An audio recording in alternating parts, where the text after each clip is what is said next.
Salut tout le monde, j'espère que vous allez bien. Moi ça va nickel. On se retrouve aujourd'hui pour une petite vidéo tuto où je vais vous parler du spinnerbait.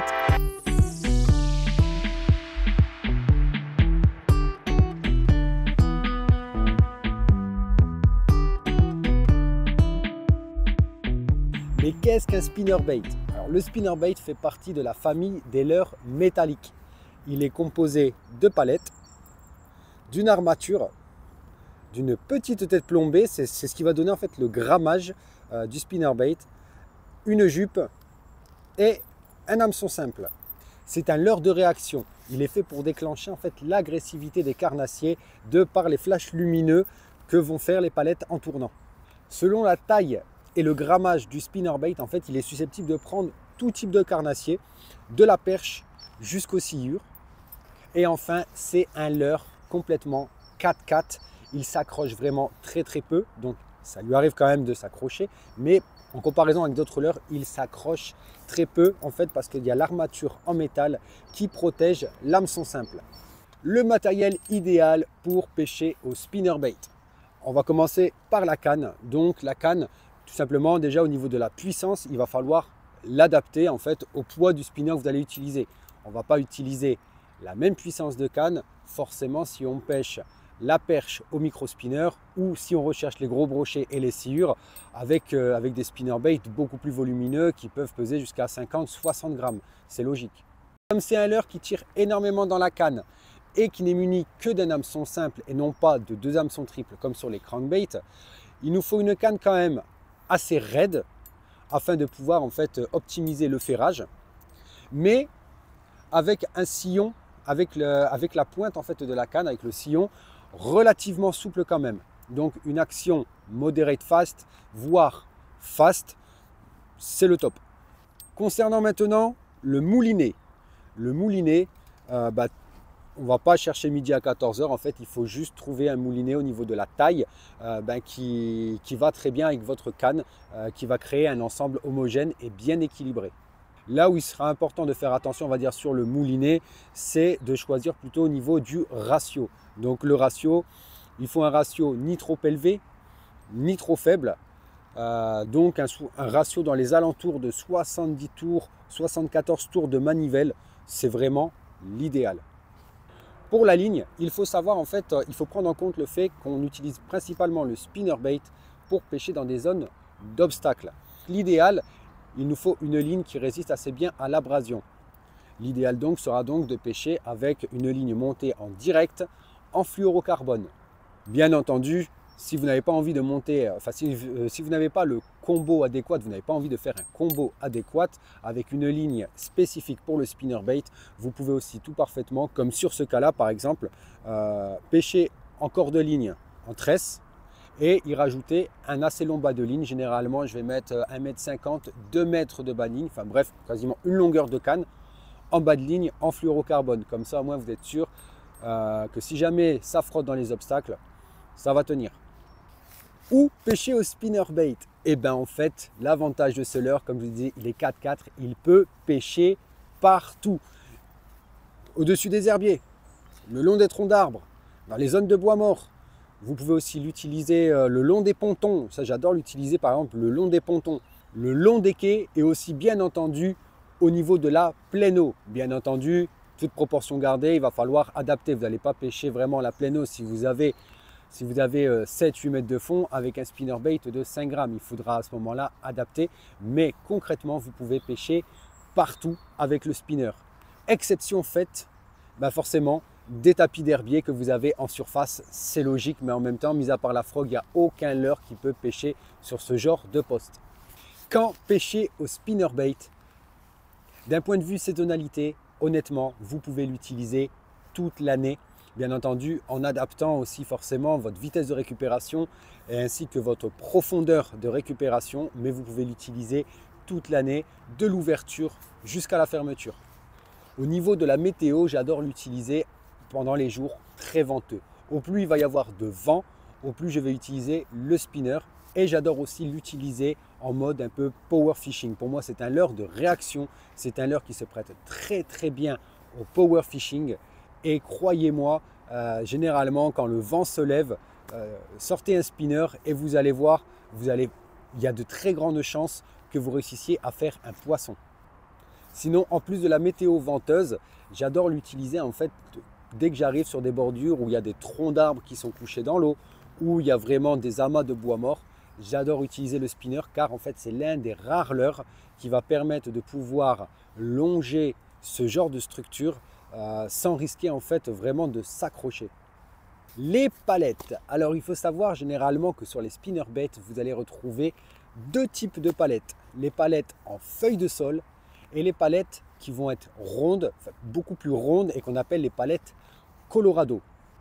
Ces deux palettes en fait vont avoir une action différente et sont faites pour des utilisations différentes. Les palettes en feuilles de sol, elles, vont être beaucoup plus adaptées au power fishing. Ce sont des palettes en fait qui ont beaucoup moins de résistance à l'eau, qui vont émettre beaucoup moins de résistance et qui sont faites pour être ramenées beaucoup plus rapidement. Tandis que les palettes Colorado, les palettes rondes, ont plus de résistance sur l'eau. Vous allez le sentir de toute façon à la récupération. Les palettes Colorado tirent beaucoup plus dans la canne que les palettes en feuilles de sol. Ces palettes Colorado, on va principalement les utiliser pour des pêches un peu plus lentes, comme je vous disais tout à l'heure par exemple au niveau des saisons. Et bien justement, quand il faut pêcher un peu plus lentement, on va principalement utiliser les palettes Colorado, les palettes rondes. De ce fait, on notera qu'à grammage équivalent et qu'à vitesse de récupération équivalente, un spinner en feuille de sol nagera plus haut dans la couche d'eau qu'une palette Colorado. Un petit mot maintenant sur les coloris des palettes. C'est aussi une donnée assez importante. Donc vous allez retrouver généralement des bases de coloris. Donc vous allez trouver les palettes argentées, les palettes dorées et les palettes colorées. Donc en fait un petit peu tout simplement comme une cuillère tournante. C'est à peu près les mêmes bases de couleurs. Alors moi je vais vous donner personnellement ma façon de faire, ma façon de choisir le coloris de mes palettes. Bien entendu, ce n'est pas une science exacte et il y a toujours forcément des exceptions qui confirment la règle. Mais en règle générale, les palettes argentées, dorées, je les privilégie en eau claire et les palettes colorées en eau trouble ou alors au lever ou au coucher du soleil quand la luminosité est vraiment faible. Si on résume la chose, pour pêcher au spinnerbait, l'idéal dans sa boîte, c'est d'avoir des spinners avec des feuilles de sol, des spinners avec des palettes Colorado et surtout aussi avec au moins ces trois coloris là. Donc généralement vous prenez le doré, des palettes aussi argentées et aussi des palettes de couleur. Donc tout dépend de la couleur, il y en a qui vont préférer le jaune, il y en a donc qui vont préférer le vert, on rappelle Fire Tiger surtout pour pêcher par exemple le brochet, il y en a qui vont préférer des palettes orange, ça peu importe, mais bref en général il vous faut au moins ces trois couleurs, le doré, l'argenté et un coloré. Avec ou sans trailer? Ça, c'est une question qu'on me pose souvent quand je pêche au spinnerbait ou au chatterbait. Donc, je vais vous répondre, moi, mon choix personnel. Contrairement au chatterbait où je mets systématiquement un trailer, le spinner, eh bien, honnêtement, pas forcément. Ça va vraiment dépendre en fait de l'espèce que je vais cibler et aussi du moment de l'année. Quelles sont les raisons pour lesquelles je vais mettre un trailer? Alors généralement, il va y avoir deux raisons principales. Je vais mettre un trailer pour juste augmenter la taille de la proie, donner une bouchée plus conséquente qui peut motiver à certains moments de l'année. Par exemple, je vais prendre notamment le cas de l'automne et de l'hiver, où en automne, par exemple, les carnassiers commencent à vraiment faire du gras pour l'hiver. Ils vont préférer privilégier des proies un peu plus grosses. Ou alors l'hiver aussi. L'hiver parce que justement ils se déplacent, ils ne vont pas se déplacer pour rien, il leur faut quelque chose d'assez volumineux et le fait d'y ajouter un trailer, à ce moment-là, ça peut les convaincre. En revanche, l'été, ou quand je vois que les carnassiers sont sur des alevins, je ne m'embête pas, je ne mets pas de trailer et c'est parfait comme ça. Et la deuxième raison pour laquelle je peux mettre un trailer, et là par contre ce sera uniquement le cas on va dire d'un shad, donc les shads avec un gros paddle derrière, généralement avec un paddle, c'est que ces shads, une fois qu'on les met derrière, ça va ralentir la nage du spinner. Donc vous allez voir tout à l'heure, je vais vous expliquer, il y a une animation que j'aime bien faire avec le spinner et qui marche très très bien quand vous avez vraiment, des arbres immergés mais à la verticale, hein, pas couchés sur l'eau, vraiment à la verticale et que vous avez quelques mètres de fond en dessous. J'adore jeter le spinner le long du tronc et de laisser le spinner couler. Et bien justement le fait de lui mettre un shad comme ça va ralentir la descente du spinner et en fait le spinner pendant sa chute peut se faire intercepter par un carnassier. Généralement ça va être pour ralentir la vitesse de récupération du spinner. Et maintenant la partie que vous attendez tous la famille et je le sais, c'est comment on anime un spinnerbait. Bon, je pense que vous allez voir, c'est très basique. Donc première animation, c'est un lancer ramené classique, hein. Donc je lance, hop, je laisse couler à la profondeur que je veux et je ramène. Donc plus ou moins vite selon si vous faites du power fishing ou si vous voulez vraiment pêcher beaucoup plus lentement. Donc comme je disais, tout dépend à quelle saison vous êtes, l'activité des poissons, tout ça. Ça c'était la première animation, un lancer ramené classique. La deuxième animation, elle se pratique beaucoup plus avec des spinners qui ont des palettes Colorado, donc les palettes rondes. C'est ce qu'on va appeler du slow rolling. Donc on va lancer, pareil, et sauf que là on va le laisser aller dans le fond. Et quand il est dans le fond, on le ramène tout doucement au-dessus du fond.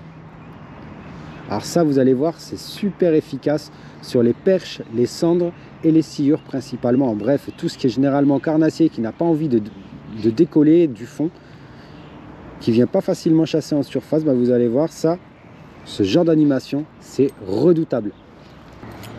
Troisième animation que je vais vous proposer, c'est la pêche en traction. Alors, il faut savoir que le spinnerbait, c'est un leurre à palette. Et comme tout leurre à palette, généralement, elles vont tourner, même à partir du moment où elles vont rentrer dans l'eau, les palettes vont commencer à tourner et en fait, c'est déjà attractif dès son entrée dans l'eau. Donc, on va pouvoir s'amuser à lancer, laisser aller dans le fond, enfin, vous le stoppez à la vitesse, à la profondeur que vous souhaitez, et ensuite, vous faites une traction, vous récupérez l'excédent de bannière. Une traction, vous récupérez l'excédent de bannière. Une traction, vous récupérez l'excédent de bannière, etc. etc. Hop. Hop. Je ne sais pas si vous voyez. Ouais. Hop. On a les palettes au moment où le spinner replonge, les palettes qui tournent encore. Et la dernière animation que j'ai à vous proposer, celle-là, c'est vraiment, on va dire, une pêche un peu plus typée pêche de précision. Elle est faite pour pêcher principalement les obstacles. Et là, c'est parfait ici, des obstacles comme ça, on en a pas mal. Donc, il faut savoir que sur ces obstacles, tout comme les pontons, le dessous est creux. Donc, il abrite généralement des carnassiers. Et bien, ce qu'on va faire, c'est qu'on va se servir du spinner et du fait qu'il nage à la descente pour le lancer pile, mais vraiment pile devant l'obstacle. Et on va le laisser travailler tout seul à la descente. À ce moment-là, il va falloir quand même bien surveiller la bannière, bien accompagner le leurre sur le fond, parce que généralement, la touche aura lieu vraiment à la descente. C'est au moment où le leurre va descendre que les palettes vont tourner, que le carnassier qui est embusqué en dessous va le voir et qui risque de charger pendant la descente. Donc à bien surveiller la bannière, faites attention. Des fois, ça peut aller très vite. Donc là, et je lance vraiment proche de l'obstacle et je laisse descendre. Voilà, ça n'a pas pris. Hop, vous voyez. C'est vraiment des pêches, on va dire, de précision. Vous lancez comme ça, hop, après vous ramenez.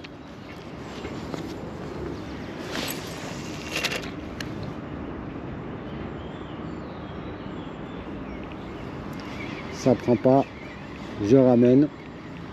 Alors bien entendu, une fois que vous faites ça, vous pouvez continuer après votre récupération linéaire, enfin enchaîner avec une récupération linéaire comme là.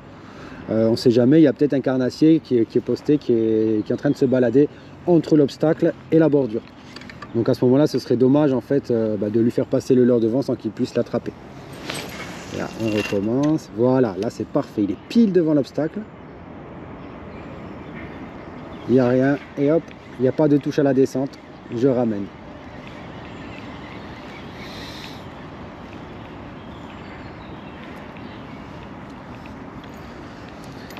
Et voilà pour les animations, la famille.